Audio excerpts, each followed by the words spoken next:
ಜಿಲ್ಲೆಗೆ ಬಂದ ಲಿಂಗಾಯತ ಪಂಚಮಸಾಲಿ 7ನೇ ಹಂತದ ಹೋರಾಟದ 2A ಮೀಸಲಾತಿಗಾಗಿ ಶಾಸಕರ ಮನೆಯಲ್ಲಿ ಪಂಚಮಸಾಲಿ ಆಗ್ರಹ ಪತ್ರವನ್ನು ಅಧ್ಯಕ್ಷರು ವೀರಶೈವ ಲಿಂಗಾಯತ ಅಭಿವೃದ್ಧಿ ನಿಗಮ ಹಾಗೂ ಶಾಸಕ ವಿಜಯಾನಂದ ಕಾಶ್ಯಪ್ನವರಿಗೆ ನೀಡಿದರು.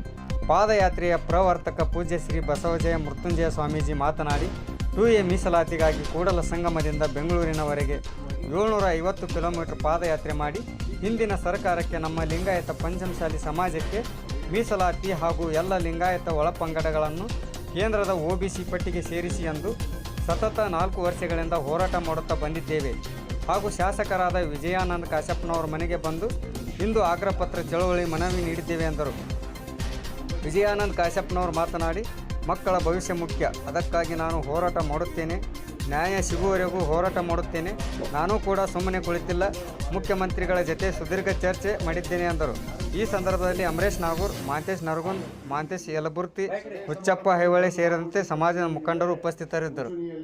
ನಾವೇ ಕೊಡಿಸಿದ್ದೀವಿ, 2D ಕೊಡಿಸಿದ್ದೀವಿ ಅಂತ ಭಾಷಣ ಮಾಡ್ತಾರಲ್ಲ ಇವರು. ಎಲ್ಲಿ ಕೊಟ್ಟದಾರ? ನಮ್ಗೆ ಆದೇಶ ಪತ್ರ ಕೊಟ್ಟರು.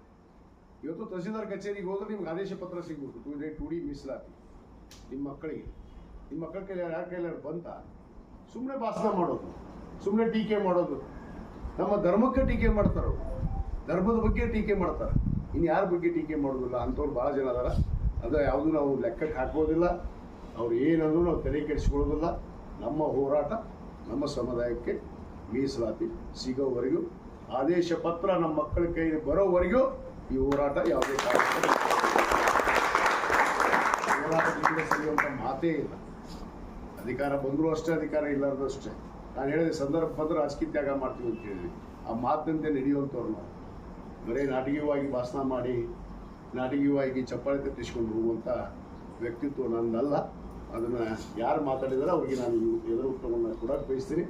ಅದಕ್ಕೆ ನಮ್ಮ ಹೋರಾಟ ನಿರಂತರವಾಗಿದೆ. ನಮ್ಮ ಪೂಜ್ಯರು ಏನು ನಿರ್ಧಾರ ತೆಗೆದುಕೊಳ್ತಾರೆ ಅದಕ್ಕೆ ಇಡೀ ನಮ್ಮ ರಾಜ್ಯದಲ್ಲಿರುವಂಥ ಲಿಂಗಾಯತ ಪಂಚಮಸಾಲಿ ಸಮಾಜ ಇವತ್ತು ನಮ್ಮ ಪೂಜ್ಯರ ಜೊತೆಗಿದೆ. ಅವ್ರು ಏನು ನಿರ್ಧಾರ ತೆಗೆದುಕೊಂತಾರೆ ಆ ನಿರ್ಧಾರಕ್ಕೆ ನಾವೆಲ್ಲರೂ ಬದ್ಧ ಆಗಿದ್ದೀವಿ ಅಂತ ಹೇಳಿ ಇವತ್ತು ಈ ಹಕ್ಕೊತ್ತಾಯವನ್ನು ನಾವು ಮತ್ತೆ ಪ್ರಾರಂಭಿಸ್ತೀವಿ. ಸಂದರ್ಭ ಬಂದರೆ ಬೀದಿಗಿಳಿಯಕ್ಕೂ ಕೂಡ ನಾವು ಮತ್ತೆ ತಯಾರಿದ್ದೀವಿ ಭಾಳ ಸ್ಪಷ್ಟವಾಗಿ ಹೇಳಿ, ಇವತ್ತು ಏನು ಪೂಜ್ಯರು ಮತ್ತು ಎಲ್ಲ ಸಮಾಜದ ಬಂಧುಗಳು ಇವತ್ತು ಆಗಮಿಸಿ ಈ ಒಂದು ಮನವಿ ಪತ್ರವನ್ನು ಇವತ್ತೇನು ನನಗೆ ನೀಡಿದ್ದಾರೆ, ಇದರ ಜವಾಬ್ದಾರಿಯುತವಾದ ಕಾರ್ಯವನ್ನು ಪೂಜ್ಯರ ಆಶೀರ್ವಾದದಿಂದ ಮುಂದೆ ನೆರವೇರಿಸ್ತೀವಿ ಅನ್ನೋ ಮಾತನ್ನು ಹೇಳ್ತಾ ಮತ್ತೊಮ್ಮೆ ಪೂಜ್ಯರ ಪಾದಕ್ಕೆ ವಂದಿಸಿ ನಮಗೆಲ್ಲರಿಗೂ ವಂದಿಸಿ ನನ್ನ 2 ಮಾತು ಮುಗಿಸ್ತೀನಿ. ಜೈ ಹಿಂದ್.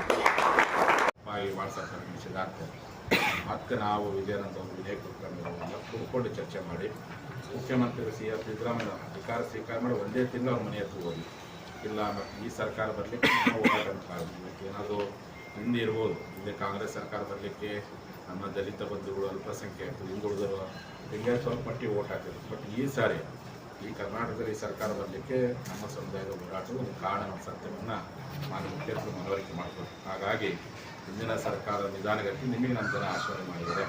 ನಿಮ್ಮ ಓದಿ ಒಂದು 2A ಮೀಸಲಾತಿ ಕೊಡಬೇಕು ಮತ್ತು ಎಲ್ಲ ಲಿಂಗಾಯತರು OBCಗೆ ರೆಕಮೆಂಡ್ ಮಾಡಬೇಕಂತ ಹೇಳಿ ಮಾನ್ಯ ಸಿದ್ದರಾಮಯ್ಯವರು ಮನವರಿಕೆ ಮಾಡಿಕೊಟ್ಟಾಗ ನಾನು ಈಗ ತಾನೇ CM ಆಗಿ 1 ತಿಂಗಳು ಟೈಮ್ ಕೊಡಿ ಅಂತ ಮತ್ತೆ ನಾವೇನು ಮಾಡಿದ್ವಿ, ಟೈಮ್ ಕೊಟ್ಟಿವಿ. ಮತ್ತೊಂದು ಸಂದರ್ಭ ಕೂಡ ಬಂದಿಲ್ಲ.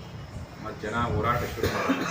ಒಂದೇ ಸರಿ ಸರ್ಕಾರ ಮನವರಿಕೆ ಮಾಡಿಕೊಡ್ಬೇಕು, ಸರ್ಕಾರ ಗಮನ ಸೆಳೆಯಬೇಕು ಅಂತೇಳಿ ದೇವರ ಪೂಜೆಯೊಂದಿಗೆ ಹೋರಾಟ, ಲಿಂಗ ಪೂಜೆ ಮುಖಾಂತರ ಸರ್ಕಾರ ಗಮನ ಸೆಳೆಯಬೇಕು ಮತ್ತು ಜನರಿಗೂ ಲಿಂಗಾಯತ ಅಭಿವೃದ್ಧಿ ನಿಗಮದ ಕರ್ನಾಟಕ ಸರ್ಕಾರದ ರಾಜ್ಯಾಧ್ಯಕ್ಷರು, ಸಮಾಜದ ಶಾಸಕರಾಗಿರ್ತಕ್ಕಂಥ ಡಾಕ್ಟರ್ ವಿಜಯಾನಂದ ಕಾಶ್ಯಪ್ನವರಿಗೆ, ನಮ್ಮ ಪಂಚಮಸಾಲಿ ರೈತ ಘಟಕದ ಅಧ್ಯಕ್ಷರು, ಹೋರಾಟಗಾರರು, ಪತ್ರಕರ್ತರಾಗಿರ್ತಕ್ಕಂಥ ನಮ್ಮ ಅಮರೇಶ್ ನಾಗೂರ್ ಅವರು, ನಮ್ಮ ಇಳಕಲ್ ತಾಲೂಕಿನ ಪ್ರಧಾನ ಕಾರ್ಯದರ್ಶಿ ಆಗಿರ್ತಕ್ಕಂಥ ಹುಚ್ಚಪ್ಪ ಹೈವಳೆ ಅವರೇ, ನಮ್ಮ ಸಮಾಜದ ಪ್ರಗತಿಪರ ಚಿಂತಕರಾಗಿರ್ತಕ್ಕಂಥ ನಮ್ಮ SK ಸಾಗರ್ ಮತ್ತು ಜಿಲ್ಲಾ ಪಂಚಾಯತಿ ಮಾರ್ಗದರ್ಶಿ ಆಗಿರ್ತಕ್ಕಂಥ ಮಾಂತೇಶ್ ನರಗುಂದ್ ಅವರು, ಮಹಿಳಾ ಘಟಕದ ಜಿಲ್ಲಾಧ್ಯಕ್ಷ ಆಗಿರ್ತಕ್ಕಂಥ ನಮ್ಮ ದೇವರು ಮೊದಲು ನೋಡ್ಕೊಂಡು, ಇಳಕಲ್ ತಾಲೂಕು ಮಹಿಳಾ ಘಟಕ ಅಧ್ಯಕ್ಷ ಆಗಿರ್ತಕ್ಕಂಥ ದೀಪ ಅವರು ಮೊದಲು ನೋಡ್ಕೊಂಡು ಭಾಗವಹಿಸಿರ್ತಕ್ಕಂಥ ಎಲ್ಲ ನಮ್ಮ ಸಮಾಜ ಬಂಧುಗಳಿಗೆ ಎಲ್ಲರಿಗೂ ಶರಣಾರ್ಥಿ. ಬಹುತೇಕ